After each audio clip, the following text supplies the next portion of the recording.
as we provide billions and billions of data points of pay, job description, skills, information about the organizations, information about people. We have all this data, and talent intelligence as an emerging super category. Don't conduct your analysis in isolation because data is so incredibly powerful. Not defending just the tribe, but defending the organization. Those creative people that you really want to keep empowered, keep excited, keep motivated, keep thinking. A good experience pays dividends down the line. Stereotypes tend to break down in proximity. Welcome to We're Only Human, a podcast about human resources, business, technology, and the workplace. My name is Ben Eubanks, your host, and I'm so glad you're here.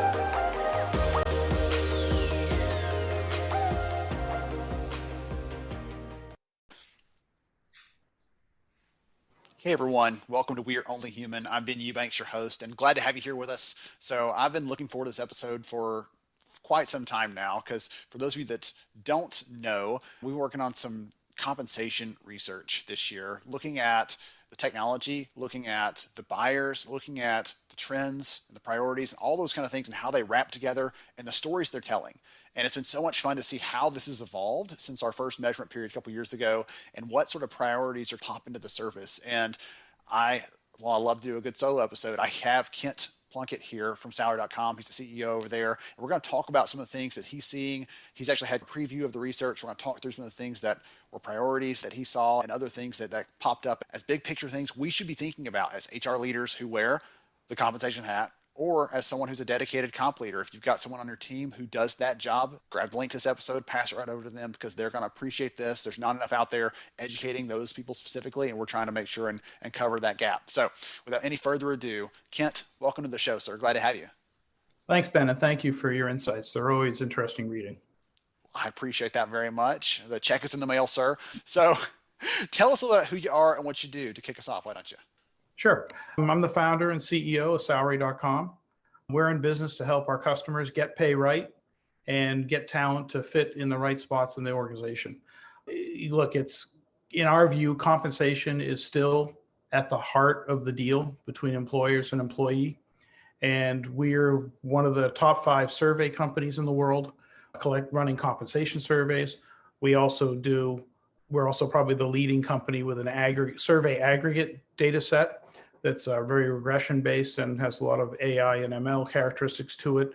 They provide more of a kind of one-stop shop for answers around compensation.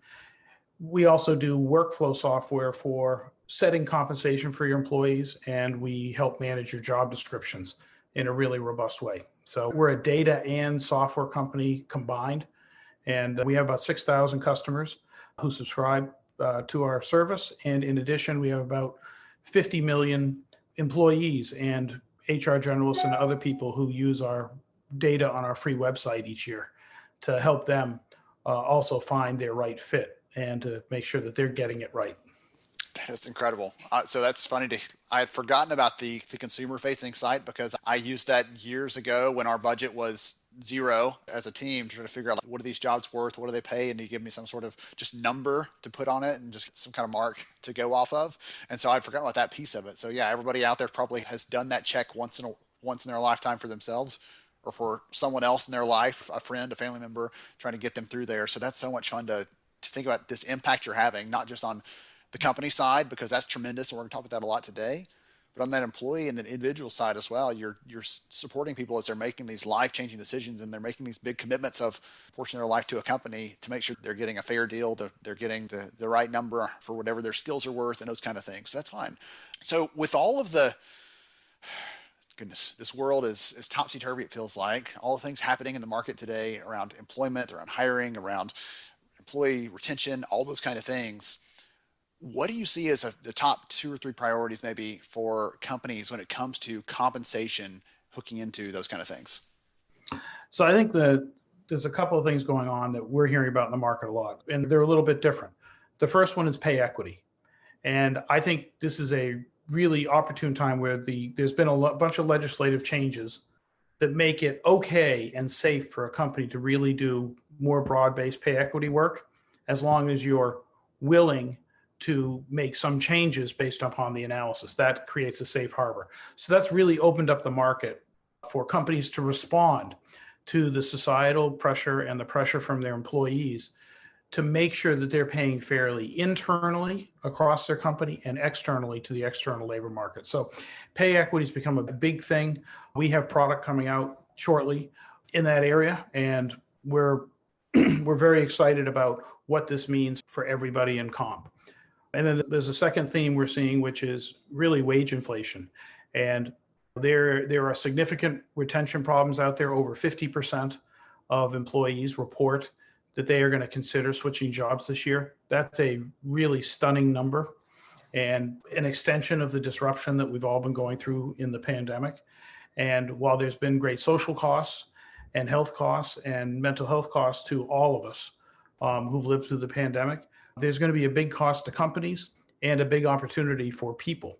And I hope that both companies and people end up staying competitive on pay, which probably means paying a little more than you're used to going forward, but also that they pay attention to fit and that people don't switch jobs into the wrong job, that they switch jobs into the right job, and that the companies do a good job of fitting people in when they have to backfill or holding on to their best fit people that they have today.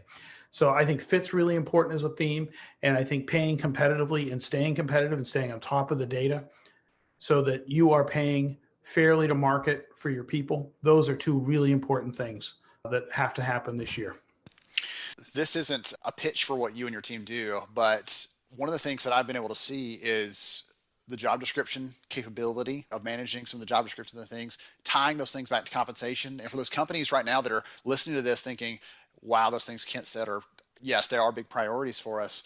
I'll tell you that the tools now are smart enough to help you figure some of these things out. So it's not all on your shoulders to just say, okay, I've got to go try to dig this up from scratch or figure out where that, how much this job is worth or whatever else. The tools now are getting smart enough to say, hey, if you have XYZ skills, we can actually give you some insight into what those are worth, and you can build out what a specific job might look like. Because I know that some of the people listening to this might be at a smaller company or a mid-sized organization, or they've worked at a big company that just has done a lot of salary survey work, but never stepped into some of those other areas. And so I just wanted to give them a little bit of encouragement after hearing you point to some of those priorities, because the tools are getting smarter and they're enabling us as talent leaders to make faster and more informed decisions, I would say, based on those kinds of things. Okay, sorry, I hopped off my soapbox for a second there, but I'll step back. One of the things I want to ask you about is we saw in the data in this research. So the research we just finished, it's going to be coming out very soon. It's hundreds and hundreds of companies in this data. And one of the things that we saw that I was excited about is that as companies are growing and expanding, the needs they have from a comp perspective can change and shift. And obviously the things you mentioned a minute ago, Kent, are all like external pressures, but there's also internal pressures. If you're growing bigger and suddenly we need this new requirement, we have this new requirement because we stepped into a new state, or all these different possibilities there.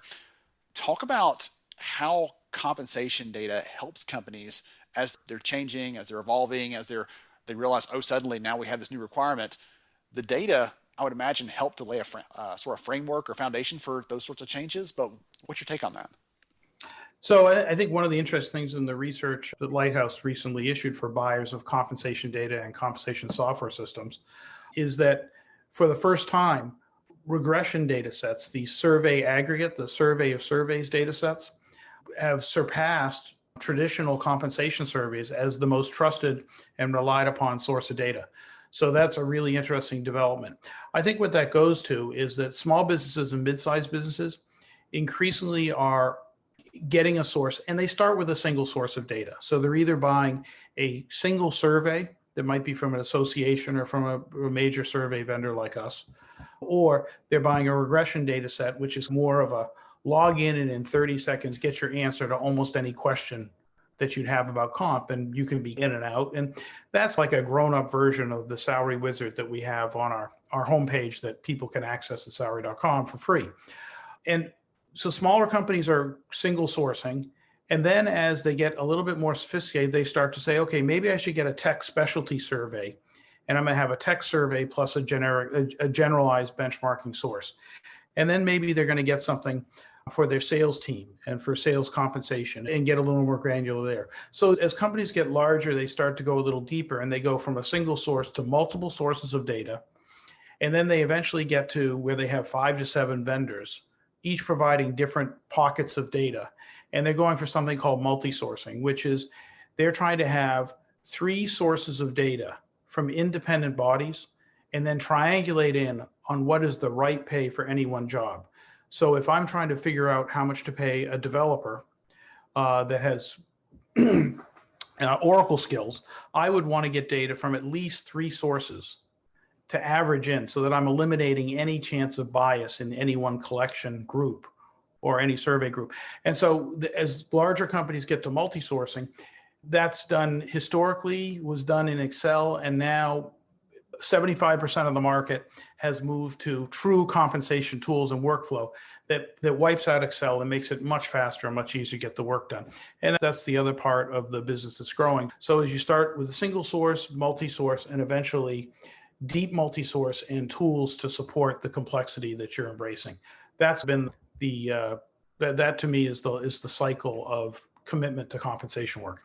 You talked about the data there, and I'll also say that one of the things we saw in this ongoing kind of maturity model we're building around compensation, data, and technology as companies are getting more robust, more mature in that function is that they start looking for tools built to do that. You mentioned Excel, and all of us listening into this have used Excel for something or another to support some sort of talent practice in the past. It's just an easy tool to use.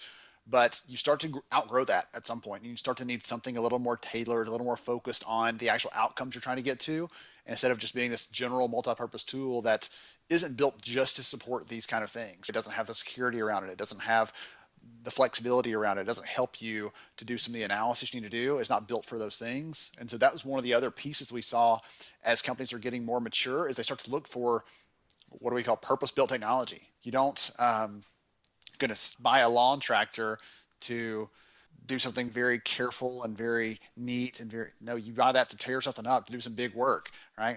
We're about to buy some land, so that's top of mind for me. But you buy the tool, you use the tool that fits the purpose you have at hand. And so when companies are getting more focused on comp and thinking about how to be a little more structured there, not just for structured's sake, but so that they can be quicker to respond and get a counteroffer out, or to know how to make sure they're paying their people equitably, as you pointed out earlier. Those kind of things, the tools can help us to make those decisions a little more quickly, a little more equitably across the spectrum and scale those up. So I wanted to make sure and tap on that one as well as part of that, because I think that's really critical. The data, absolutely, I'm with you on that. Companies get more clear on that, but the tools also support. So you have a chance on a regular basis to interact with business leaders, with talent leaders, with compensation leaders at the customers that you work with. I'm wondering, what piece of advice would you give someone working in that space right now, based on everything that's happening in the world today? If it's just a pat on the back saying it's going to be okay, or if there's something more targeted and pointed you want to point out to them. But I'd love to open that for you so everyone listening into this can take advantage of some of that collective wisdom that you've pulled together over the years. Look, I think right now the most critical issue facing organizations is retention of your employees. Some would argue it's for attraction because they're trying to build their employee base. But I think attraction, the problems that you have with attraction and getting new people to come to the job are reduced if you can keep the people in the job staying put, and then you're adding on top. So I think retention is number one. And while the salary increase budgets are relatively low, I think that people should be using every compensation tool in their toolkit, which includes retention bonuses. We're seeing a lot of retention bonuses going out now. I think people could be using variable pay increases, variable pay guarantees, so that we're guaranteeing part of your bonus this year, so the companies can start to consider that more as part of base pay. Employees can consider that safe money that they're going to receive. And I want to make sure that people are doing recognition and communicating their pay philosophy so that employees can understand how they're going to prosper over time. I think it's a really important time to be connecting your pay philosophy and building trust with your existing employees that they have a career path with you. And I think that's number one. Number two is you've got to stay competitive with pay, and you've got to understand the market. The third thing is pay equity. You have to make sure that you're distributing pay equitably internally. And if pay is going through a lot of change right now, this is a great time to make sure you also get to pay equity at the same time as you're moving money around to retain your best employees. If you're making a bunch of changes anyway, why not use now as the time to do that? Excellent. Okay. Goodness, that was like targeted right on. Okay, perfect. So 3 good takeaways for everybody listening in on some things to think about, things to prioritize, encouragement from someone who's been in and around the comp space for quite some time and has a lot of wisdom to share. So I'd love to shift just a little bit. Again, I asked you for some wisdom from that background and everything else you get to see. Now to put your future goggles on for a second, if you don't mind. What are you excited about in the coming months? What are you excited about something next? I don't know if it's a product feature, if it's just a way that market's going, doesn't matter to me. I'm curious, what is exciting you right now? What's keeping you interested? I think there's a seismic shift going on right now in the HR tech world and the opportunities for customers to participate and begin to realize the promise of what AI and machine learning and people analytics has to offer is now going to be realized, because people in those areas have discovered that what they need to offer is data-filled software, not data-empty solutions, that then the customer has to figure out how to put data in. And so what's happening now is you've got this new category of firms coming out, and the category I believe is coming to be called talent intelligence. And it's super fun for us in Salary.com because it's basically putting a name on what we already do and making it more mainstream, because compensation is not always viewed in the mainstream of the talent management space. It's in there, but it's not truly mainstream. And so talent intelligence for us is integrating people analytics, AI and machine learning data work with internal and external data sets so that you can support your HR decisions across the full employee lifecycle from hire to retire. That means that it's impacting your performance management decision. It's impacting your hiring and your recruiting decisions. It's impacting decisions about who needs more career development and what development would best fit them for their next job, and what's their career path looks like. And so that's a really exciting time for me, because it's basically taking big data and applying it to old-fashioned talent management application stack, and wrapping that talent management process with ML, AI, and data. And we go back to when we first went public in 2007, we said we are the HR data layer underlying all of talent management. And basically talent intelligence is actually putting a name on that I wish I had been smart enough to come up with in 2007. So suddenly Salary.com, as we provide billions and billions of data points of pay, job description, skills, information about the organizations, information about people. We have all this data, and talent intelligence I think is an emerging super category that it's going to wrap all of talent management and make the data and the AI and the ML and the people analytics fulfill its promise. Because when you as an HR professional log in to a talent intelligence application, you're getting back information in 30 seconds. When you log into a people analytics thing, you actually have 6 months of work to do before you can ever get your first insight. And that's what's going to make talent intelligence be mainstream, is it's ready to consume. Just like we do, Salary.com has done in compensation, it's now coming to all of talent management. And we couldn't be more excited that someone's finally naming what we do for a living. And so we're excited to be part of it, and we are happy to be part of that emerging talent intelligence category. And I'm really looking forward to how much value we in the vendor universe can now help drive to our HR clients, and actually to consumers and employees as well, because our approach is that talent intelligence is a two-sided opportunity for a better fit, not just to benefit HR. Yes. So we're very excited about that. I think we're going to see a lot about talent intelligence in the next year. That is so much fun to hear. Yeah. I'm glad you brought that at the very end too. This is not just obviously there's benefit for us as HR leaders, as talent leaders, to have better decision making, to have more data at our fingertips, to have some, not just data, but insight to know what decision to make, but to think about all the people that we support having some sort of interaction, some sort of insight on their own personal or professional level. That's what's really exciting about this, to let them have a little more control in the driver's seat, letting them have a little more insight into what opportunities are there, what the compensation is attached to those kind of things, because that's a gap in the market right now. The tools that I've seen around career pathing or flexibility and those kinds of things, those don't tap into the compensation piece of that. And so, hey, here's the path ahead of you, but you don't find out till you get there that actually the pay scale on that one is a little bit lower than the job you have now or something like that. Like there are lots of different reasons for having that incorporated, and until now I haven't seen someone talk about it through that lens of having that matched up with the skills and careers and other kinds of pieces of this puzzle. So that's really intriguing. Oh gosh, I want to just nerd out on this all day, but I know we've got a time limit on this. So if someone wants to learn more about salary.com, Kent, if they want to learn more about what you and the team are doing and how you're serving clients from small organizations all the way up to enterprise companies, what's the best way to do that? So we're obviously easy to find at www.salary.com, and that's easy to remember. So that's the easiest thing to say. We have lots of points of access in there where you can raise your hand to talk to somebody. And we love to talk to everybody who wants to talk to us. Come to the site, raise your hand, and let's have a conversation. Wonderful. I appreciate you so much for hanging out with us today, for sharing some insights and some ideas and some inspiration, I think, about the future of the space we're in from a talent perspective and what's next. Thank you for hanging out with us, Kent. Thank you, Ben. Appreciate your insights once again. Yes, sir. Absolutely. To everybody else out there, hope you enjoyed the conversation today. You got some good takeaways from Kent, right? Stay competitive. Think about retention, the pay equity piece. There's lots of good takeaways here. As I mentioned earlier, if you are not the comp person, maybe you're a recruiter, maybe you're in learning, pass this to the comp person at your organization, to the person over there that deals with those things, because they would appreciate this set of ideas, perspectives on what's happening in that space. Thank you for hanging out with us, and we'll catch you again next time on We're Only Human. Thank you so much for joining me on the show today. I'm honored to have you as a listener. If you enjoyed this episode, please take 10 seconds to rate it at iTunes, Stitcher, or wherever you listen to your podcast. Also, if you know a friend that could benefit from today's conversation, please pass it their way.